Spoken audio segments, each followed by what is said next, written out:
The first frost came early that year, the kind that doesn't melt by noon, the kind that creeps into the ground overnight and makes every step on gravel sound a little sharper. And if you've ever lived out where I do, ridge country, trees on three sides, a lake behind the house, you learn something real quick: winter isn't a season. It's a test. So yeah, I stacked more wood than usual. Not because I like chopping wood all day, though I'll admit there's something honest about it, but because when the power lines ice over, and the road crews take 2 days to reach you, the only thing standing between you and a frozen house is whatever you stacked months earlier. That pile sat just west of the cabin, neat rows of red oak, some hickory mixed in, pallets underneath so the wood stayed dry. Canvas tarp pulled tight across the top, ratchet straps holding everything down against the Ridgeway wind.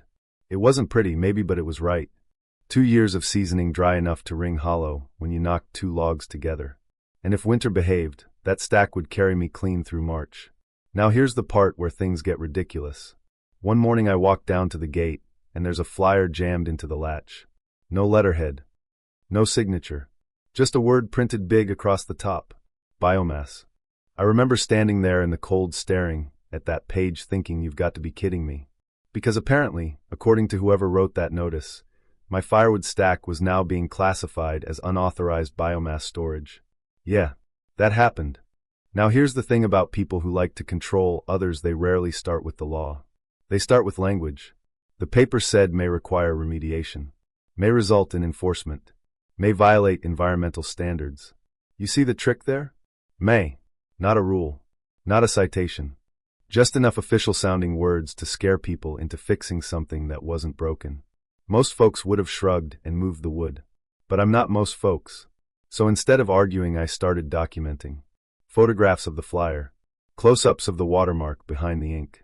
Yeah, there was a faint HOA logo hiding under the print. Ridgeway Hills HOA. And suddenly the whole thing made sense. Because a few months earlier the neighborhood had elected a new board president. Karen Ha. Now Karen had a way of talking about the neighborhood like it was some kind of delicate ecosystem she personally managed. Grass too tall.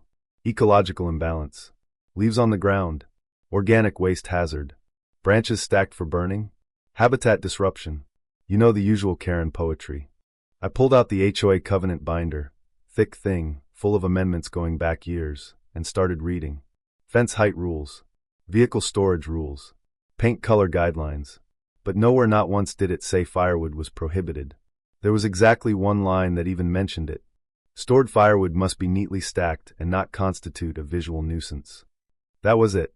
And my stack, perfectly square, covered, tucked inside the tree line. So legally speaking, there wasn't a problem. But Karen wasn't interested in legality. She was testing authority. And 3 days later she showed up. Clipboard. Phone camera. That look people get when they think they're already right. She didn't ask permission to walk toward the wood pile, just marched across the gravel like the land already belonged to her. Stopped 10 feet from the stack. Took photos from every angle. Is this the material referenced in prior notices? She asked. I remember saying, calm as I could. Same wood pile that's been here since September. She nodded like she was inspecting toxic waste. Then she said something I'll never forget. This may qualify under the HOA's adaptive overlay considerations. Now I'd read every page in that covenant binder. There was no such thing as an adaptive overlay. So I asked the obvious question. Which section of the bylaws is that? She didn't answer directly. Just said the policy was under committee development. Which, translated into plain English, means it doesn't exist yet. But she took her photos anyway, wrote something on her clipboard and left. No citation. No paperwork. Just a vague warning about possible remediation. Now if the story ended there, it'd just be another HOA annoyance. But 3 days later I came home from town, and something felt off the moment I pulled into the driveway. You ever get that feeling? Like the space around your house suddenly looks wrong. I shut off the truck and looked toward the tree line. The tarp line was gone. The stack was gone. Every single log. 11 feet of seasoned oak vanished. The pallets were still there, cracked and crooked where the weight used to sit, and the ratchet straps were sliced clean through. Not untied. Cut. Tire tracks ran from the gate to the empty footprint in the gravel, and zip-tied to the fence post was a laminated notice. Official HOA letterhead this time. Property remediated per Section 6B, Organic Material Risk Mitigation. Section 6B. which was funny because Section 6 in the bylaws had absolutely nothing to do with environmental rules. Section 6 covered budgeting and dues. In other words, she had just invented a law. I didn't shout, didn't storm to her house, didn't even call the HOA. Instead, I grabbed my camera and photographed everything. The empty pallets, the cut straps, the tire ruts. Then I measured the ruts. 62 inches across. Compact contractor truck. Frank, my neighbor, confirmed it later. Saw a pickup loading wood around noon, he told me. Thought it was landscaping. Yeah, landscaping. That night I sat at the kitchen table with the covenant binder open, and something became real clear. Karen hadn't just removed wood. She'd done something far more dangerous. She'd labeled it environmental contamination.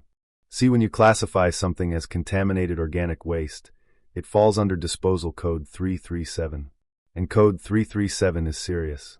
It's used for mold-infested debris, chemically treated compost, invasive plant infestations. Not seasoned firewood stacked on pallets. And once you claim contamination, you step into environmental law. That's not HOA territory anymore. That's county jurisdiction. So I started reading statutes instead of bylaws. County code, state environmental regulations, waste classification manuals. The deeper I dug, the clearer it got. Karen had copied the language of environmental enforcement. Without the authority. No inspection. No agency report. No contamination test. Nothing. Just vocabulary. You know what the law calls that? Environmental misrepresentation. So I did what Karen hadn't expected anyone to do. I assembled a file. Photographs of the original stack. The HOA notices. Karen's internal emails, which I obtained through a records request, recommending immediate remediation.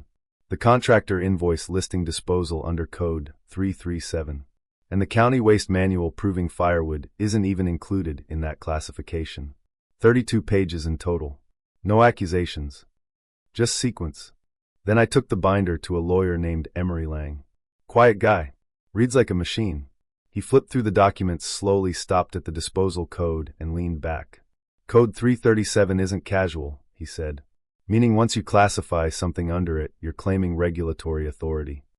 And if that classification is false, you're liable.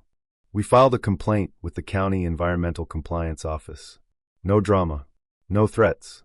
Just evidence. 2 weeks later, a county inspector named Nolan walked into the HOA board meeting. Plain clothes. Brown folder under his arm. He placed a photograph of my wood stack on the table. Dry firewood, he said. Elevated off soil. Then he placed the contractor invoice beside it. Disposed under Contamination Code 337. He looked at the board. There is no inspection report supporting that classification. Silence filled the room. Then he delivered the line that changed everything. Ridgeway Hills HOA does not possess delegated authority to conduct environmental remediation. Translation? Karen had just crossed into government enforcement territory without permission. The county's recommendation was simple. Restitution to the homeowner, formal advisory to the HOA, and a permanent record in the county system stating, unauthorized environmental enforcement. Karen tried one last defense. I acted in good faith. Nolan didn't even raise his voice. Good faith does not establish jurisdiction. Man, you could hear the air leave that room. A week later, the board held another meeting. First motion on the agenda? Rescind the enforcement action against my property. Passed. Second motion?